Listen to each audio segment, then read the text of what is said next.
Hello, and welcome to another edition of An English Guy Watching Wrestling. I'm the English Guy. I'm Nick. Thank you so much for clicking on another video. I really appreciate it. In this one, we're going to be covering the 7th of July 2021 edition of AEW Dynamite, and it was a heck of a show. And AEW's first show back on the road since the restrictions been lifted in the pandemic. So it came from Miami, Florida. So always cool to see them coming back. So there we go. So that being said, jump right into it. Opening matchup was a South Beach strap match between Cody Rhodes and Cutie Marshall. Now this is I think the first time this kind of strap match has ever been done in AEW. We've had a cowbell matchup in AEW before with Dustin Rhodes and Nick Comoroto, but this is the first strap match of this kind. And the only way to win the matchup was touching all four turnbuckles consecutively without interruption, which is kind of where the most well-known and I think most respected ways to win a strap match. As I have seen strap matches in different variants that doesn't involve touching the corners, that's fine. And if there's anybody who knows some things about strap matches, it will be Cody Rhodes. His father has competed in many of these kind of matches in his career.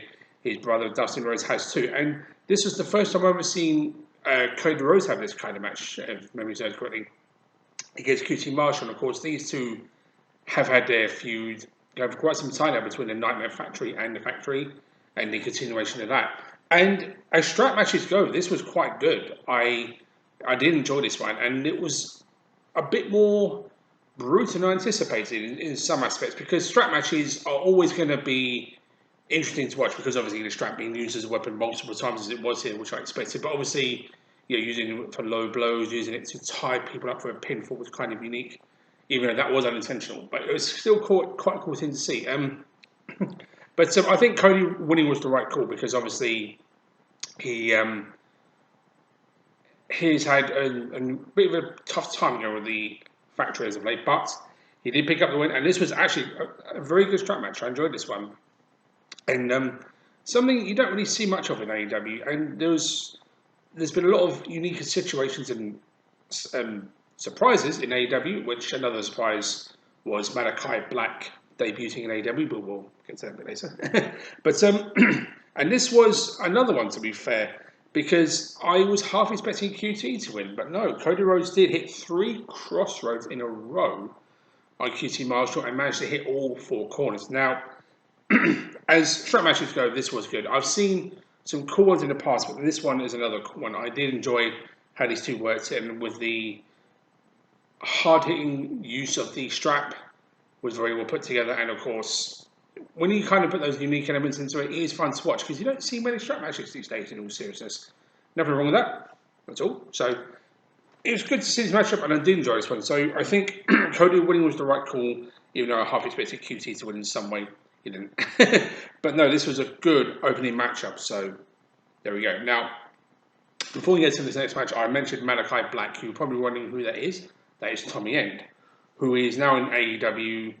And I kind of saw the surprise coming, but as debuts go, I think everybody loved it. When he hit the Black Mass, I don't know what he's calling his move now, on Arn Anderson and then on Cody Rhodes. So Malachi Black is now in AEW, which I'm super excited about, because I just freaking love Malachi Black, or Tommy End, as he's known, of course, because I think he's just incredible. So him and AEW is going to be interesting to see from here on forward. So there you go. But definitely thumbs up to Cody and QT Marshall, which is a good matchup. There you go. This matchup was a 6-man tag match. It was FTR and Wardlow versus Santana, Ortiz, and Jake Hager, considering the feud between the Pinnacle and the Inner Circle. And this was a very good 6-man tag match. I enjoyed this one a great deal. I think all 6 men have the potential to put on matches like this any day of the week, and they did a very good job here, to be fair. I thought the hard-hitting offense from all 6 men was great. The antagonizing, the one-upsmanship they were trying to do with each other was also very entertaining to watch. And these 6 just clicked instantly. And considering the interactions they've had in the past, I'm not surprised, but I'm definitely not complaining either. I really did enjoy how 6 of these men did in this matchup. And I think the stars in the matchup were probably the Inner Circle, because of the way they worked as a team. Not to say that the Pinnacle did not, but the Pinnacle did pick up the win on um, on the Inner Circle, sorry. And I think it was the right call because it's been kind of even as of late. Obviously, the Pinnacle in terms of actually, having said that, the Pinnacle in terms of their feud with Inner Circle has been in their favour recently. Inner Circle did win Stadium Stampede, but at last week's Dynamite, MJF pinned Sammy Guevara, and this week the Inner Circle lost again. So interesting to see that kind of turnaround. So the future is looking bright, I think, for these groups to go at each other again. I'm looking forward to see what they do next. But as six-man tag matches go, this is very entertaining stuff. So I did enjoy this, and did enjoy this one. So thumbs up, there you go. And his matchup was Matt Sydal versus the debuting Andrade El Idolo. I've here pronouncing it. I can never get his name right. I will say Idolo, which is Idolo.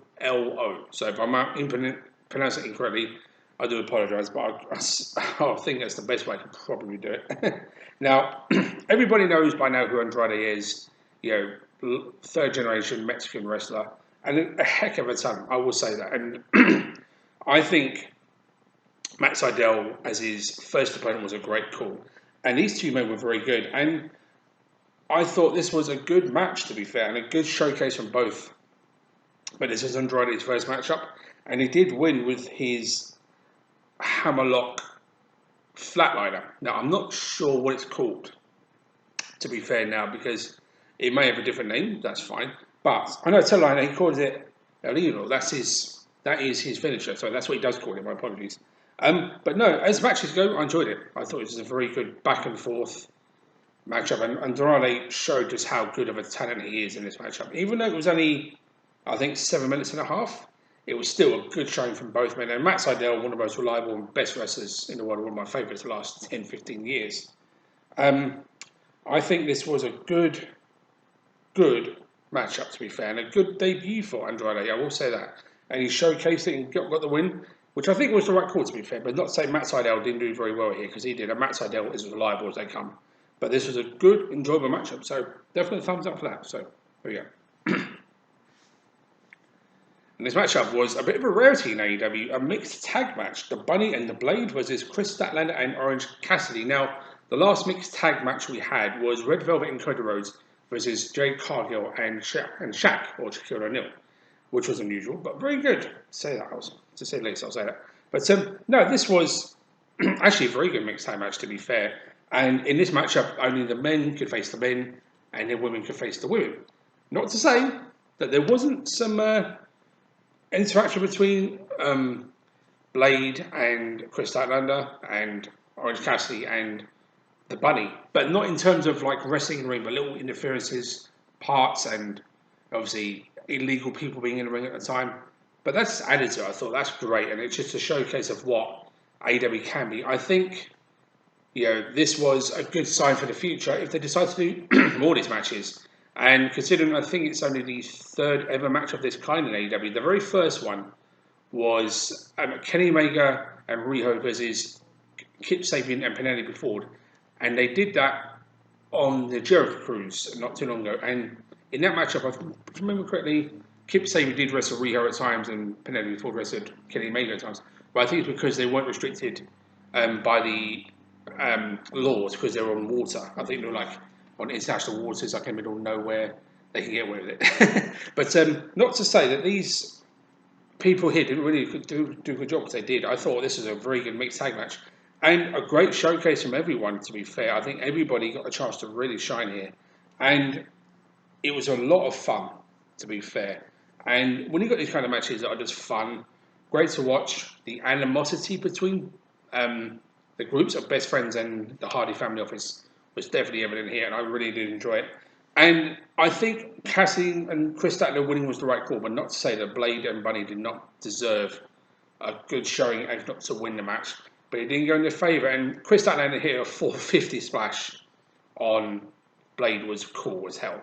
Because obviously Chris Statlander returning from injury after 10 months, knee is still taped up a little bit. But you know what? She didn't get it. She went out there and she gave a very sick 450. And it was great to watch. And I did enjoy this match, to be fair. It was a good mixed tag match. And not far from my match of the night, to be honest. And that's not to say that the main event was not, because it was my match of the night. But this was a good good matchup. So definite thumbs up to all 4 individuals in this one. Well done. Which brings us to the main event. And my match of the night, the AEW World Tag Team Champions, the Young Bucks, defending the AEW World Tag Team titles against Eddie Kingston and Penta El Cerro Miedo in a street fight. And this happened after last week when Penta and Eddie Kingston beat the Young Bucks in a non-title match. And if they did win the match, this match from this week would happen. And that's exactly what he got. And it was the first time the Young Bucks have been pinned in over 300 days, beaten in over 300 days. Obviously, they've held the belts for a while now. And obviously, when it comes to the Young Bucks and these kind of fights and wrestling matches, they've been in so many, but so have their opponents. So is Penta and Kingston by far. And this was definitely evident of that. This was a good street fight. I've seen crazy matches in AEW, I will say that, but that's not what they were trying to go for here. They were trying to go for more the flamboyant style of the Young Bucks, which is showing more and more each week and trying to say they could do this in a street fight. And they did, to be fair. They did retain the titles, but this was a very good match. Hard hitting, spots involved, it was crazy. The Canadian, destroy from Penta on Matt Jackson through a table in their first 5 minutes was nuts. The superb offense from Penta on both individuals. Eddie Kingston gets some really good stuff in, but the Young Bucks, continuity in this matchup and their smarts showed why they are the Young Bucks and why they are arguably the greatest tag team in the world. And this showed evidence here, and showed them because they did win the matchup. Obviously, backed up at times by the Good Brothers, and I knew it was going to happen to me, but they did the very good stuff on their own by taking out Rick Knox, the referee, after it looked like for sure that Penta and Eddie were going to win. So it's just little things that the Young Bucks have done in the past, and they did it here, and it's always been good to see that. And to see it here in this match made perfect sense. So I was definitely happy to see that, that's for sure. But no, this was a very good main event to top off what was overall a superb episode of Dynamite. And great to see them back on the road and doing what they do best, so can't fault that. And on that positive note, I will end the review here. So thank you all so much for watching. I will see everybody next time. But until that time, take care.